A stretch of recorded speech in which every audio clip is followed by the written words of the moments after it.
Man, what is happening, my YouTube family? Of course, it is your boy B New. I'm coming at you on this Thursday. And first and foremost, as always, want to send out positive vibrations and blessings to anybody who could be listening. Now, with all that being said, we all know that Team USA was in action on yesterday, taking on probably the toughest opponent that they'll see in this entire Olympics, one that was not heavily favored to win gold, but maybe bronze or silver, just because of the brackets. They probably wouldn't work out for them to win silver, so it would either been gold or bronze for them. But at the end of the day, it was a 16-point spread to start the game, and of course, the Serbian international team came out and went up quickly by 16 in the first half, and they simply could not miss from three. And I'm telling you what, this goes to show you how great international basketball has become, because if any smooth brain person out there wants to tell me that the teams like Angola and those teams back playing the 92 Dream Team could even match up, this Serbian team would do the same thing that Team USA did to those teams,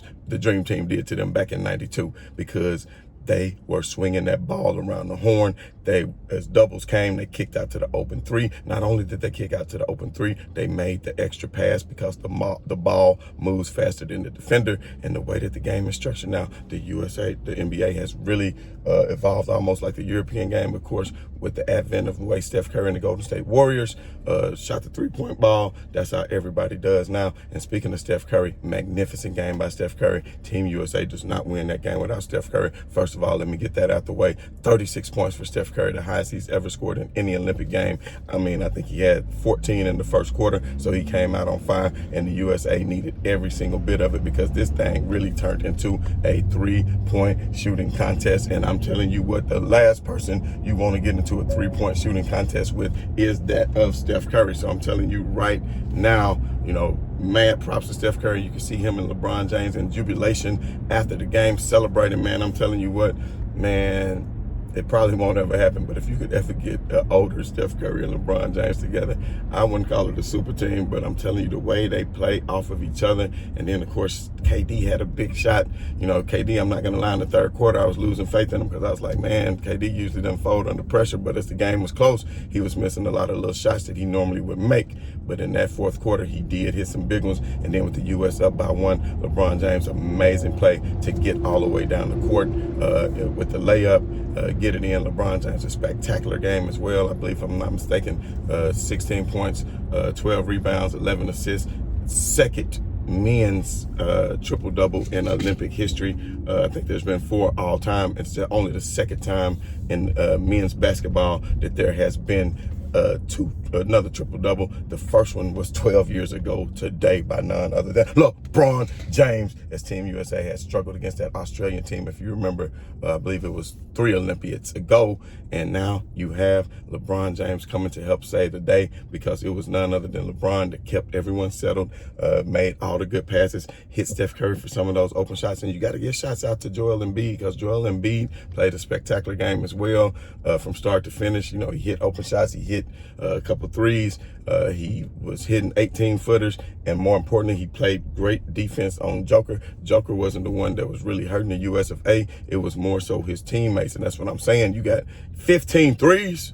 Come on now. That just shows you. And if any of y'all think that this Serbian team would have did the same thing to the Angola and all them teams back in 92 that the Dream Team did to them, because I'm telling y'all right now, international basketball is so much better than what it used to be. And I'm telling you, think about it. You have a 3-time MVP on the international team in Jokić.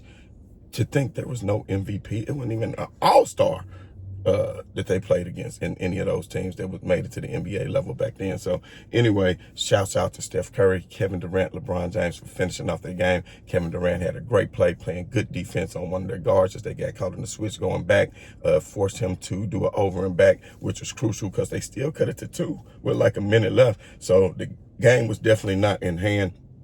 So LeBron James, Kevin Durant, and Steph Curry to finish it off. And I do got to point this out, but I got to go catch a flight, y'all. I'm about to go halfway across the world. Your boy will be landing in Tokyo soon, and I will be going to the Philippines for quite some time. So I plan to broadcast there. Hopefully, I will not be on the plane when it's time for the gold medal game. I'm not sure, but either way. But anyway, man, I just want to give mad shouts out to LeBron James for his leadership, continuing to push people. I don't think he ever had any doubt, even though the game was right there. He continued to push his teammates and had confidence knowing that they would do ultimately what they had to do to take care of business. But going back to what I said, there's no way that that the Dream Team could probably compete against a team like this just because, and y'all say, oh, they would do this, they would do that. No. How many threes was the Dream Team hitting? Jordan was shooting less than 30% from three. Y'all magnificent Jordan was shooting less than 30% for three. They didn't have a lot of gunners from three. You had people like Patrick Ewing, a Karl Malone, a Charles Barkley, people that don't even really shoot threes. Charles would hit an occasional three. Patrick Ewing, of course, would not ever step outside that range at all. I don't even know if he made a three-pointer his whole career. But at the end of the day, the game has evolved. The game is different. Everybody's an athlete. Everybody has handles. You could not say the same. Even you have George Kruger, as some people call him, because it's a nightmare when he go left. Shouts out to the homie for that, done with the 90s. But at the end of the day, man, I'm telling y'all right now, it was a great game. The USA needed that test. And now I predict going up against France, Wembanyama, you're going to have people like Joel Embiid, Anthony Davis licking their chops, Bam Adebayo. But still, we didn't get a DNP from Jason Tatum. But last thing I got to point out, because I got to run, the thing that I really have to point out is, why did Steve Kerr wait so late? And even Draymond Green tweeted at one point, you got to scrap these rotations at some point. How can you continue to sit up here and play the same? And I mean, it's nothing against, Drew Holiday, and company. But when another team is hitting that many threes, I know you want to get back into it defensively, but sometimes you got to match firepower for firepower. And you could have had Steph Curry, LeBron James, and Kevin Durant on the floor all together way more. How about let's start Kevin Durant? Just because he was injured early on, he's not injured anymore. Take the starting spot from somebody. Put Kevin Durant out there. It doesn't make sense. And with that, I got to go, man, because I got to grab a few things for my flight. Peace and much love to everybody I'm down with, everybody I clown with. If you haven't done so already, hit that like, hit that share, hit that subscribe. And as always, this has been your boy B New. I'm saying right on to the real, and much love to these haters. I'm out.